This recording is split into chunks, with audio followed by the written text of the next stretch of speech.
והאלוקים ניסה את אברהם. The Almighty tested Abraham. What was the test that confronted Abraham? I think that anyone who would stop in the street and ask what he knows of Abraham's nisayon, his test, would say simply, would Abraham be able to overcome the moral and personal objections and obstacles in doing Hashem's will? I think we would all agree that this is itself an awesome task. Harav Kook, in examining the logical and grammatical structure of the first pasuk of the Parsha, opens before us a deeper and more complex view of the Nisayon. The pasuk says, "V'lech lecha el eretz haMoriah, v'aleu sham la'olah al achad ha'arim asher omar elecha." Get yourself to the land of Moriah, bring him up there as an offering upon one of the mountains which I shall indicate to you.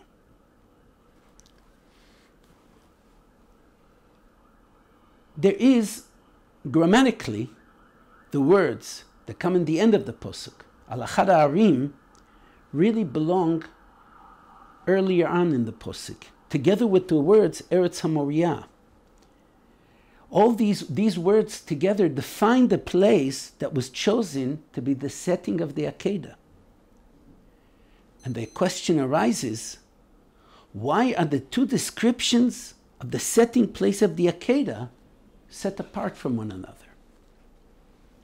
Logically, the last words of the Posuk, Al achad ha'arim asher omar elecha, literally, one of the mountains which I shall tell you, is completely anticlimactic. The high point of the posuk is haleot leolah, bring him as an offering. The final words of the posuk are trivial. They're just talking about where the Akedah should take place. Here, the Rav opens before us a new meaning to the Akedah. The emphasis of the Tzav Eloki is to be found in the last words, Al achad ha'arim asher omar lecha, one of the mountains which I shall literally tell you, say to you. These words alert to prophecy, nevuah. And one of the conditions on receiving nevuah is, as the Rambam states, Ein hanevuah shora ele lo mitoch atzvut velo mitoch atzlut ele mitoch simcha. The Navi, when he comes to receive the nevuah, must be happy. He must feel content. He must feel a fulfillment of his life. And only in that way can he receive the nevuah. In other words, Avram doesn't know where the Akedah is supposed to take place. He will be able to know and to fulfill the Tzav Eloki only if he does so wholeheartedly. If there is even a slight feeling of resentment, or he's missing a feeling of contentment, Avram will be honest. He will not know where to go.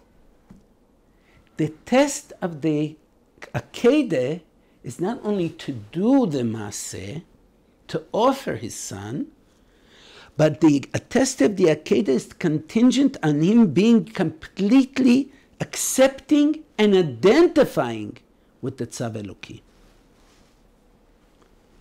Chazal in Pirkei Avot tell us, Batel retzoncha lifnei retzono. It does not really mean to absolutely abolish or nullify our wills. To illustrate with the idea, let's take an example from Dinei Ta'arovot. In Hilchas Ta'arovot, we can easily discern two kinds of bitul barov. A, there's a minority, but is not considered important because it is a minority. And as such, it is not an obstacle in using or eating the whole Ta'arofet. B, the minority becomes one with the majority. We find such a halacha in Beit Din. After the halacha has been determined by the majority of opinions, the Psak Din is considered to be submitted by all the Dayonim.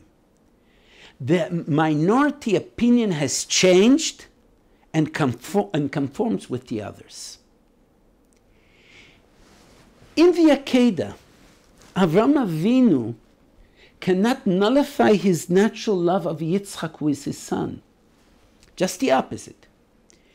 If he would try to abolish his natural love, he would not be able to achieve shlemut, the feeling of contentment, of personal fulfillment. And that is necessary to fulfill Dvar Hashem. As we shall see, Avram Avinu strengthens his love in relationship to Yitzchak and instills in this love a sublime meaning.